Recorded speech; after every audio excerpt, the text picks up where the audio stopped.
Hello दोस्तों, welcome back to my YouTube channel. तो आज की हम इस वीडियो में देखेंगे कि मेमो क्या होता है रिएक्ट जेएस में। ठीक है फ्रेंड, तो मैंने और भी रिएक्ट जेएस की फ्रेंड वीडियो बना रखी हैं, तो आप मेरे चैनल से देख सकते हो और लाइक कर सकते हो, है ना। चलो तो अब देखते हैं हम लोग मेमो। तो देखो मेमो क्या होता है कि पहले तो हम मतलब थोड़ा सा बस थ्योरी देखते हैं, कोई ज़्यादा बड़ा टॉपिक नहीं है, तो पढ़ते हैं और उसे समझते हैं, है ना। रिएक्ट डॉट मेमो, अब ये रिएक्ट की लाइब्रेरी में होता है, तो इस वजह से इसमें रिएक्ट डॉट मेमो हम लगा रहे हैं। वैसे अगर जब हम यूज करेंगे तो इसे लगाना ज़रूरी नहीं होता है, लेकिन उसका सही तरीका यही होता है, रिएक्ट डॉट मेमो।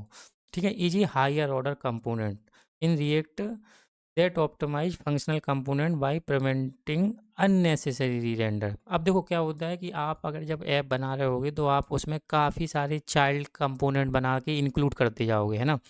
तो अब होता क्या है कि जैसे ही स्टेट में कुछ चेंज होता है तो वो सारे चाइल्ड कंपोनेंट आपके री रेंडर होते हैं। तो यही मेमो फंक्शन उसे क्या करता है, it does this by memorise the rendered output of component and reusing if the components props have not change. मतलब ये क्या करता है कि अगर जब आप, मैं शॉर्ट में समझो कि मेमो क्या करता है कि जो आपके जो चाइल्ड कंपोनेंट हो रहे होते हैं री रेंडर बार बार, उनको वो रोक लेता है। लेकिन अगर उसमें आपने प्रॉप्स यूज कर रखे हैं तब वो उसे रेंडर तो करना ही पड़ेगा, क्योंकि प्रॉप्स चेंज हो रहे हैं, तब तो आपको अपडेटेड वैल्यू चाहिए ना। तो उस केस में तो वो रेंडर करता है, लेकिन अगर वो प्रॉप्स चेंज नहीं होंगे और तो वो ऑटोमेटिकली री रेंडर नहीं करेगा। मतलब अब आपकी फिर इसमें क्या होता है कि आपकी थोड़ी सी स्पीड बढ़ जाती है ना, क्योंकि आपका बेफालतू में कोड एग्जीक्यूट ही नहीं हो रहा है। अब एचओसी का मतलब ये हो, हायर ऑर्डर कंपोनेंट का मतलब ये होता है कि जो कंपोनेंट के अंदर हम कोई मतलब फंक्शन के अंदर फंक्शन यूज कर लेते हैं, उसको हम हायर ऑर्डर कंपोनेंट बोल देते हैं और कुछ नहीं है। कि मतलब अगर फंक्शन के अंदर जैसे मैप हो गया, रिएक्ट हो गया, ये भी एक तरीके से हायर ऑर्डर फंक्शन होते हैं, है ना। तो हायर ऑर्डर, अब मेमो क्या है, हायर ऑर्डर कंपोनेंट, वो क्या करता है, प्रिवेंटिंग अननेसेसरी री रेंडर। बस आपको इतनी सी लाइन याद रखनी है। अगर आप, मैंने जिसको एक कलर कर रखा है, ये क्या करता है, प्रिवेंटिंग अननेसेसरी री रेंडर। ठीक है, चलो अब प्रैक्टिकल करते हैं, अगर आपको उसमें ज़्यादा समझ में आ जाएगा। तो मैंने ये देखो फ्रेंड ऐप चला रखी है और मैंने खोल भी रखी है। इसमें कुछ नहीं है, हेलो है ना। ये आप देख रहे होगे, इसमें कुछ अभी कंपोनेंट मतलब अभी कोई भी चाइल्ड कंपोनेंट हमने नहीं किया। चलो अभी एक कंपोनेंट हम बना लेते हैं और उसको इंक्लूड कराते हैं, फिर आपको बताते हैं। पहले प्रॉब्लम जनरेट करते हैं, फिर उसके बाद हम उसमें उसका सॉल्यूशन देखते हैं मेमो के थ्रू। तो मैं एक यहाँ पे बना लेता हूँ फाइल, वेलकम, जो भी आप देना चाहो आप दे सकते हो, है ना, वेलकम। और मैं यहाँ पे JSX डाल देता हूँ, आप टेस्ट डाल देना जो भी है। और एक मैंने इसका कंपोनेंट यूज करके मतलब शॉर्टकट इसको पास कराता हूँ। ये हमारा कंपोनेंट हो गया और ये एक्सपोर्ट हो रहा है ना डिफ़ॉल्ट। और यहाँ पे लिख रहे देते हैं वेलकम एडमिन या वेलकम यूजर, जो भी आप यहाँ से रिटर्न कराओगे। आपको केवल कंपोनेंट बनाना नहीं सीखना है यहाँ पे, है ना। अब इसको मैं यहाँ पे यूज कर लेता हूँ, जो मेरा ये टेस्ट है ना, इसकी यहाँ पे इसको इंक्लूड कर लेते हैं। तो मैं यहाँ पे जैसे ही अगर इसको वेलकम डालूँगा तो ये इंक्लूड हो जाएगा, है ना, ये वाला। अभी तक कुछ हुआ नहीं है। अब हम देखते हैं कि ये देखो वेलकम यूजर आ गया और हेलो फ्रेंड। हेलो फ्रेंड कहाँ से है, ये पेरेंट कंपोनेंट से है।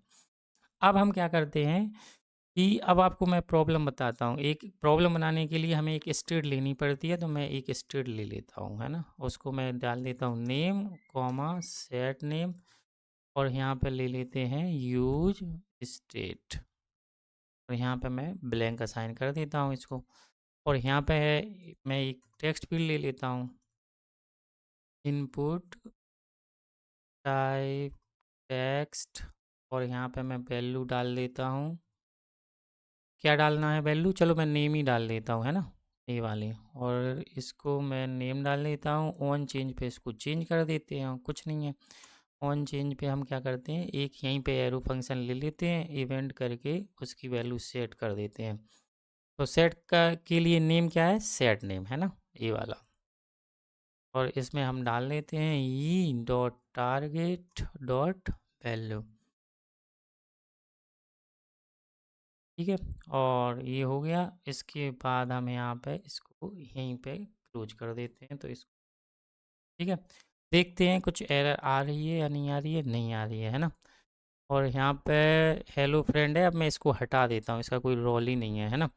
अब आप देखोगे कि वेलकम में मैं ना यहाँ पे एक मैसेज डालता हूँ कंसोल डॉट लॉग। यहाँ पे कंसोल डॉट लॉग मतलब प्रॉब्लम जनरेट करते हैं इनसाइड चाइल्ड कंपोनेंट।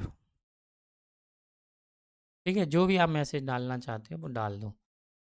ठीक है, और अब इंस्पेक्ट एलिमेंट करते हैं हम लोग यहाँ पे, और इसको मैं कंसोल करता हूँ। अब आप देखोगे जब मैं यहाँ पे चेंज करूँगा तो ये देखो यहाँ पे इनसाइड चाइल्ड कंपोनेंट आ रहा है।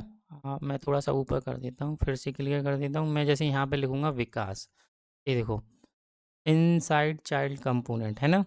अब हो क्या रहा है यहाँ पे कि आप अगर देख रहे होगे कि यहाँ पे जैसे ही स्टेट चेंज होती है तो ये सारा कंपोनेंट फिर से जितने भी होते हैं उसको री रेंडर करता है। री रेंडर किया तो उसने वेलकम को भी एग्जीक्यूट करा दिया यहाँ पे, और वेलकम के अंदर जो भी कोड होगा वो भी चल रहा होगा, है ना। तो उसी को रोकने के लिए वो बोलते हैं कि आप मेमो यूज करो, कि मतलब ये उस अब मेमो यूज करोगे तो वो री रेंडर नहीं होगा। अभी हमने मेमो यूज नहीं किया, अब हम मेमो यूज कर लेते हैं यहाँ पे। और मैं इसको पास कर देता हूँ मेमो, और इसको बस कुछ नहीं है, मेमो के अंदर इसको बाइंड करना होता है और कुछ नहीं करना आपको। यहाँ पे मेमो कर देते हैं और इसको यहाँ पे लगा देते हैं। अब मेमो हमारा कहाँ पे होता है, रिएक्ट लाइब्रेरी में, तो हम यहाँ पे इसे मेमो दे देते हैं। ठीक है, अब आप देखोगे यहाँ पे कुछ एरर तो नहीं आ रही, रिफ्रेश कर दें और यहाँ पे ये ठीक है। अब देखो फर्स्ट टाइम तो ये चलेगा ही चलेगा, क्योंकि इनसाइड चाइल्ड ये फर्स्ट टाइम आ रहा है। अब मैं अगर कंसोल लॉग बंद कर देंगे और आप यहाँ पे डालोगे तो ये देखो अब आपका इनसाइड चाइल्ड कंपोनेंट नहीं चल रहा है ना।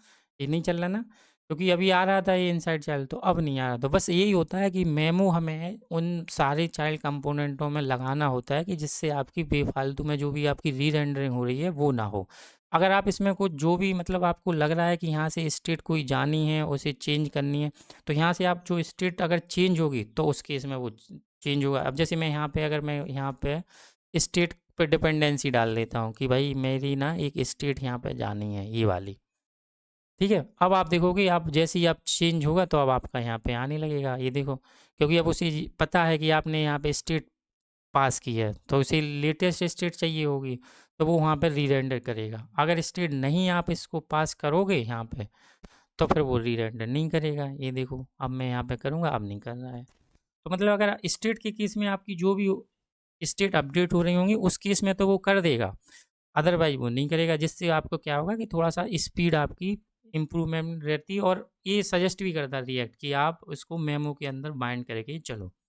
ठीक है फ्रेंड, तो यही था हमारा मेमो। अगर आपको वीडियो तो प्लीज़ लाइक करें, सब्सक्राइब करें, शेयर करें। Thank you friend.